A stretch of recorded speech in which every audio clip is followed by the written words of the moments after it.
Yo, what's going on YouTube? It's your boy ASL Official. Welcome back to the third and final part of this mini-series. So in the first part, we looked at the Philipp Plein high top come-in sneakers. In the second part, we looked at the Christian Louboutin calf spikes. And in the third and final part today, we're going to be comparing both of them. In this video, I'm not going to be going into much detail about both the shoes. I have done that in the previous two videos, and that was the reason why I did upload them. So if you haven't seen either of those yet, and you do want a brief introduction to both shoes, you can click the I in the top right now. I'm going to link both shoes here. I will also leave links in the description if you do want to catch up on them later. But yeah, leaving that aside, we can get on to today's video. We're going to be looking at a number of different aspects. So for example, the fit, how they look on foot, the pricing as well. And then after that, I'll probably branch off a bit and talk about the brands a bit more.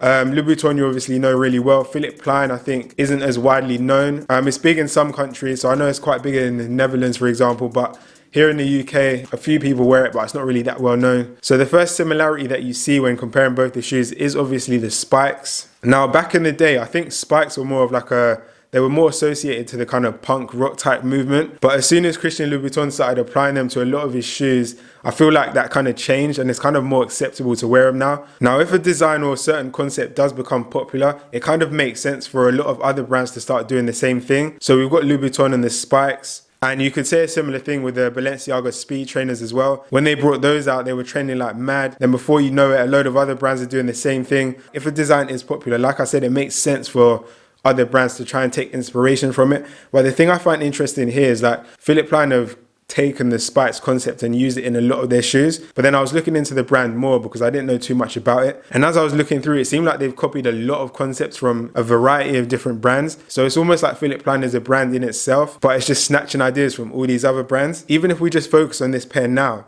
you can see it's not just the spikes they've copied, like the whole shape of the shoe, the stitches, the lacing format as well. Everything just seems to be too similar for it to be a coincidence. And for me, that kind of puts me off the brand a bit. The Philipp Plein sneakers, they've definitely been tweaked slightly so they're not identical and like exact copies. So for example, you got the little metal plaques at the top and the bottom of the shoe tongue, the quantity of spikes, I guess, the midsole embellishment where you've got Philipp Plein written. But if you leave out all of those things, they are a really close pair of shoes. Pricing wise, the Louboutins retail for £945 in the UK. The Philipp Plein ones are retailing for £1,570. So straight away, Philipp Plein has to take an L on that one. The shoes are so similar that it doesn't make sense for these ones to be £600-700 more. So moving on to the fit of both the shoes, this is where I was actually quite surprised by Philipp Plein. I'll load up some visuals of how they looked on foot now, and I'll just talk through it a bit while that's on screen. So I actually felt like the Philipp Plein sneakers had a nicer, like sleeker look to them while they were on my foot. My foot felt more comfortable in them. They looked slimmer and just felt like they fit my foot better generally.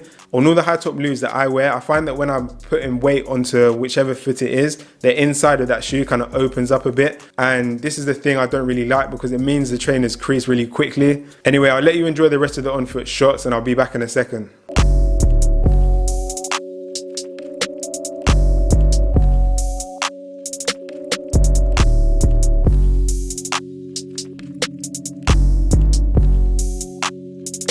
I'd have to give the Plein shoes the win in this section. Honestly speaking, they actually felt a bit more well made than the Louboutins as well. It's probably going to be an unpopular opinion, but the only thing I had the Louboutins winning in was the price. They are just a classic pair of shoes, so in terms of originality, they would win as well. And speaking of which, that actually brings me to my final point. Like I was saying earlier in the video, it looks like Philipp Plein has just taken loads of ideas from all these other brands and they're just changing them slightly to use them as their own. And a combination of that and the pricing means I probably wouldn't personally use the Philipp Plein shoes, even though I did think they looked better on foot. The pricing is probably the overriding factor here though. If it was like say what, like £400-300, my opinion may change slightly. I still wouldn't buy them just because of how similar they are to the Loubs, but I'm sure some of you will have different opinions. I know a lot of you actually like the Philipp Plein brand as well. Let me know down in the comments what you think of both shoes, which ones you prefer. Links to all the relevant videos will be in the description box if you need to access them. But yeah, that's it for this one, so I hope you've enjoyed another video and I'll see you guys again soon.